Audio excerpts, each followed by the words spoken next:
Hello, geeks and zombies. I'm Drake, and let's look at a list.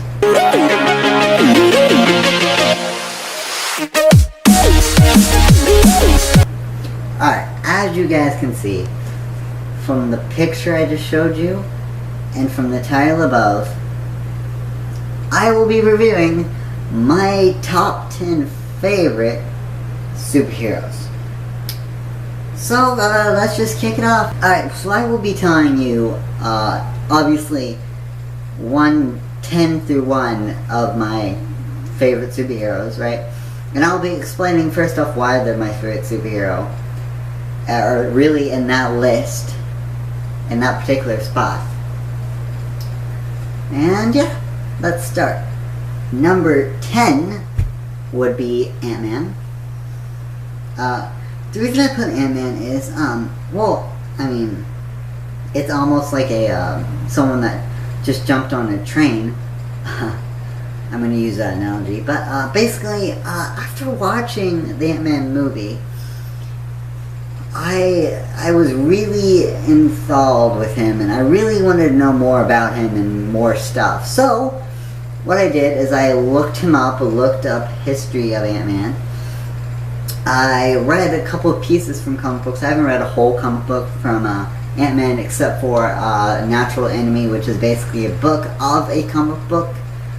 I read that. That's Scott Lang Ant-Man. Yeah, Hank Pym Ant-Man is also really good. The other one, I can't remember his name, which is probably a good thing. The one that spied on all of the girls, which was a horrible freaking... Oh my god, that's not what a superhero is supposed to do. I know you're a teenager. Or younger, but guess what? Did you ever see Spider-Man spying on anyone while they were naked? No! Because he's a superhero, and you're not supposed to do that. And if you do, you're a jerk. Number 9. Green Lantern. I chose Green Lantern for number 9 spot because I recently dove in the whole entire Green Lantern and the whole entire Green Lantern world, and I find it awesome. I find just all the rings awesome, especially the white ring. I think that's just so cool. And yeah, I just find everything about it pretty freaking awesome, and I just, I think the fact that anything you want to create just with that one ring, that's pretty cool. And, in fact, I actually have a white ring. I also have a green one somewhere. Yeah. I actually really want to get all of them, maybe when I go to Comic-Con again, which is like in 3 weeks. Yeah, so, number 8, Flash, another one that has a long history of different characters. Yeah, Flash is pretty cool. I love Jay Garrick, I love Wally West, I love Barry Allen, and I love, the other one. I forget who the other one's name, that's pretty bad. But I just find it so cool how, first off, he doesn't have physics, and he can just run so freaking fast. It's just so amazing, and the fact that, and, going back into it, Flashpoint was just so amazing, the fact that he ran so fast that he went back in time to go save his mother, and it caused this whole entire thing. It's just ingenious what the writers do with Flash, and I think he's just a brilliant character who's funny and witty and is really brilliant. Number 7, Spider-Man. I shouldn't even have to explain why Spider-Man's awesome, but I'm probably going to. First off, I like the fact that he's so relatable. He's just a teenage boy that can barely make it in New York, who fails his classes a lot. Well, not really on purpose, he just does that because he has problems being a superhero. Which that sometimes gets a bit much, but, he's just a brilliant character who's written so well, and Stan Lee did his run so well. I think it's just amazing that he's just a down-to-earth character, and he's a lot like Green Arrow. Which I mentioned in my Green Arrow rant, but he is a lot like Green Arrow in the fact that he is very realistic, and he doesn't have the power to fly. He makes web shooters. I mean, obviously he does still have the power to climb walls in the Spidey sense, but, he's just such a relatable character, because every kid, even an adult, knows what it was like going through high school, and, it's Spider-Man's just someone to inspire to be, and, yeah, what else can I say? He's just a brilliant character, and he's just freaking awesome and witty. Number 6, Daredevil. Daredevil is one of those characters that I think is pretty brilliant, and it's one of those things where I liked Daredevil, but I really didn't like him as much as I did till I watched the Netflix TV show. And it's kind of the same thing with the Ant-Man movie. I watched the Netflix TV show, I was like, this kid, not really a kid, but this guy is freaking awesome, I gotta look at more of him, and I did. And yeah, he's just awesome, a character, you know, that can't see but still is able to use sonar almost to see and just kick butt. And you know, there's really nothing else I can say. It's just an awesome character. Next, number 5, which again is one of those characters I really don't need to explain why he's on my list. Deadpool. Deadpool is such a brilliantly written character. I'm kind of sounding like a broken record, but you know, all these characters are just so brilliant and have so much great stories. It's just amazing. But Deadpool is pretty, you know, it's just the fact that he can break the fourth wall and he's so funny, and it's just a unique character because, like, Spider-Man, I mean, he cusses a little bit, but he doesn't, I mean, Deadpool is one of the main, you know, basically what I'm trying to say here is Deadpool is one of the main characters that cusses almost as any other, more than any other character out there. And the fact that he can break the fourth wall and he's just so smart with the humor. You know, and now that the movie's coming out, I'm sure that I'll love him even more because I watched the Red Band trailer, which, now that I'm on the subject of Deadpool in the trailer, I don't even know why they released the other trailer. The, like, what is it, Green Brand trailer? Or whatever that is. Basically, the kid-friendly version. And it's like, are you really expecting kids to watch this? Like, is this why you made it, so kids can come watch it? Because kids probably shouldn't watch a Deadpool movie. Just saying. Anyways, yeah, I mean, just the comedy alone, it just makes you fall in love with Deadpool. You know, and I recently read Deadpool Kills the Marvel Universe. I actually did a review of it. I did 1 through 2, so I'll definitely do 3 through 4. That's coming soon. Look for that. And, well, yeah, again, while I'm on the subject of the Deadpool Kills the Marvel Universe, I just kind of have something to say about it, and the fact that fans really complain, and this is something that's bothered me. Fans complain about that comic book, the fact that, oh no, you couldn't kill this character, you couldn't kill this character. First off, when you're reading this comic book, you gotta kind of turn your nerdier side off and just kind of enjoy it.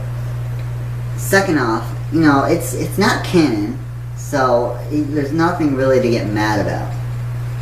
And it's just a fun story, but I just get so upset at how fans get butthurt just because their favorite character is dying. You know, anyways, that's kind of my rant on that. Alright, moving on. Number 4. Batman. That was pretty loud. Batman. The Dark Knight, whatever you want to call him. Alright, let me get in this. Batman is, first off, just how brilliant and serious he is. I mean, he's like the greatest detective ever. And the fact that he's learned all these martial arts, and the fact that he can be in the Justice League among gods, if you want to call them, people that can fly, shoot lasers, run at super speeds, do amazing things, and you got this guy just in a cape and cowl.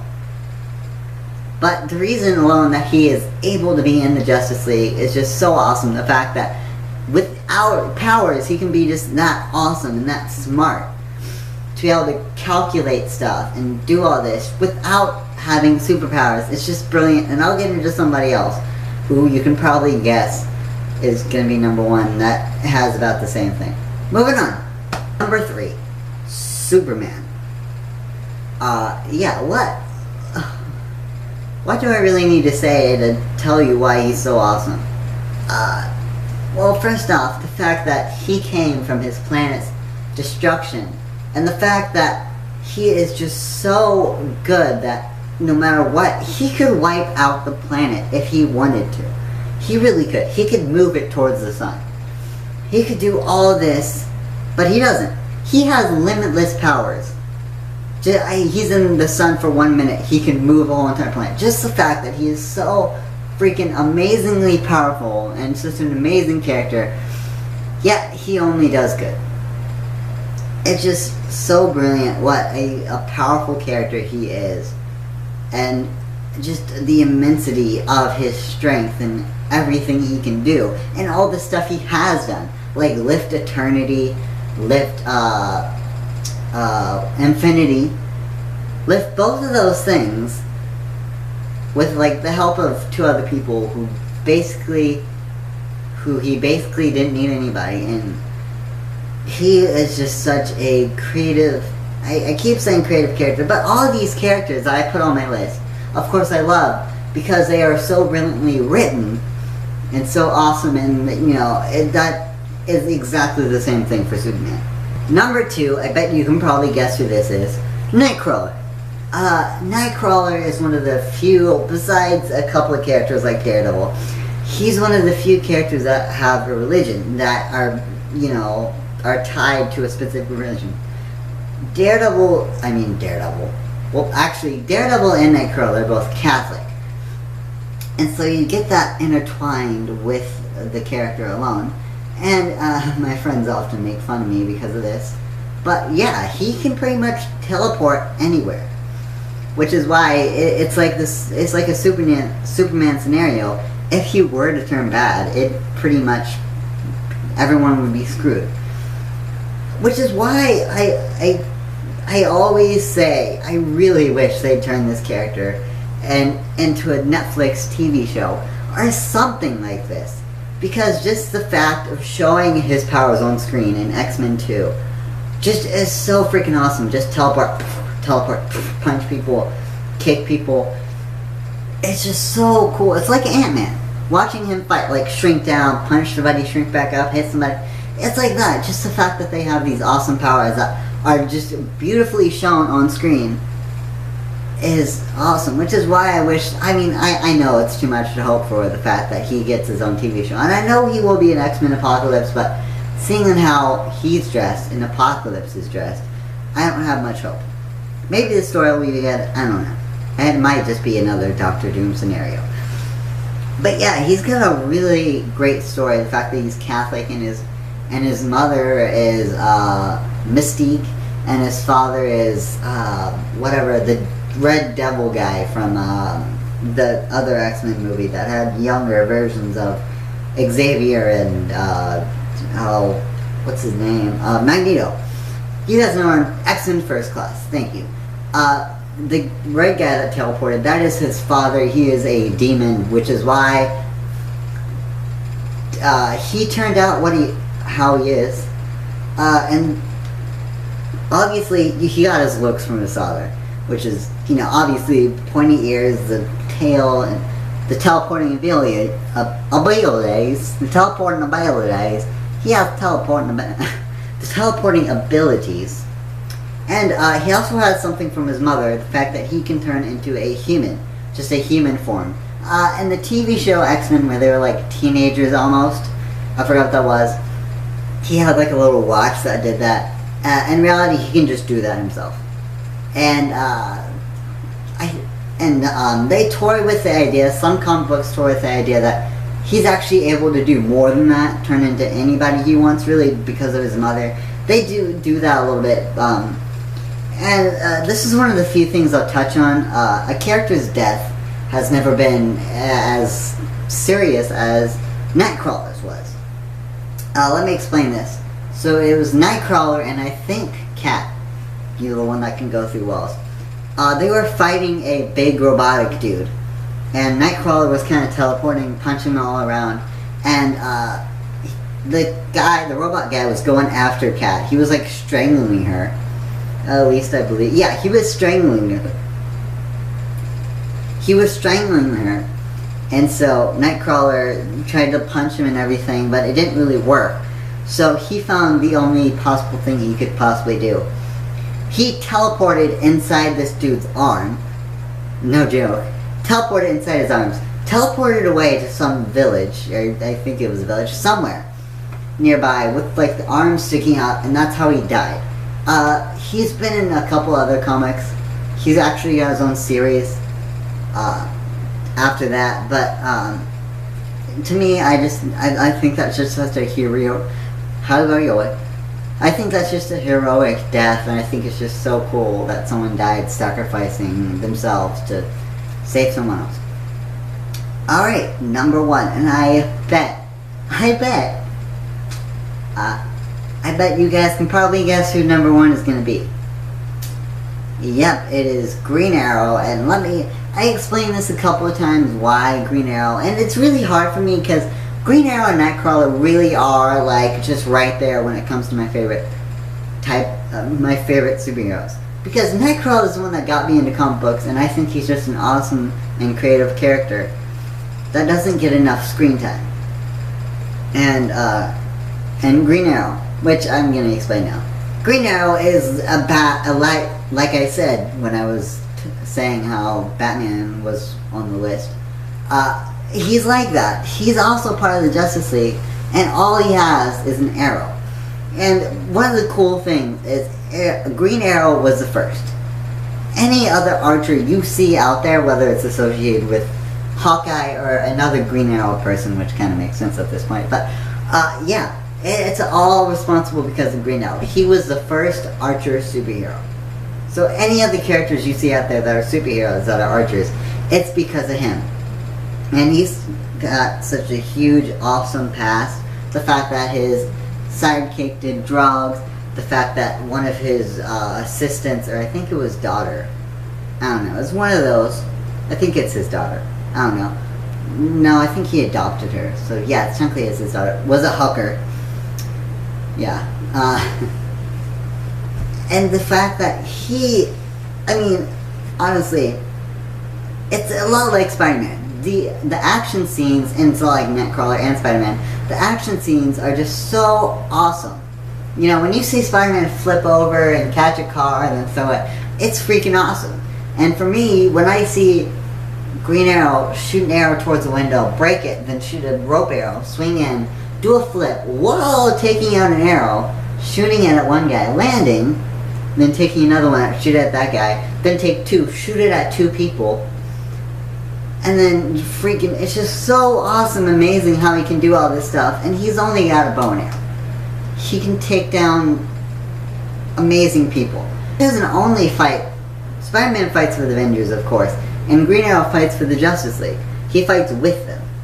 And of course, but they still got that down-to-earth thing where Spider-Man fights regular crime in Manhattan, and Green Arrow fights regular crime in Star City. Or Star City. Wait, yeah, they said that. Yeah, in Star City. And so, he's got that down-to-earth feel where he just fights, you know, basically purse robbers, basically, or bank robbers, or shop robbers, people like that. But then again, he also fights people like, you know, Darkseid. You know, so he's just an amazing character, and he's just so skilled, and, you know, hopefully the season 4 of Green Arrow, which I will be reviewing, by the way, will be a whole lot better this new season now that they've changed a whole bunch of stuff. Now he's got a goatee, a new outfit, yeah, all that stuff, and yeah, that's basically my list. I hope you did enjoy it. I hope you did enjoy it. I hope you weren't too bored. And definitely comment down below if you agreed with me, disagreed with me, what your top 5 favorite superheroes are. I mean, top 10 favorite superheroes are. And yeah, that's pretty much it. See you guys later.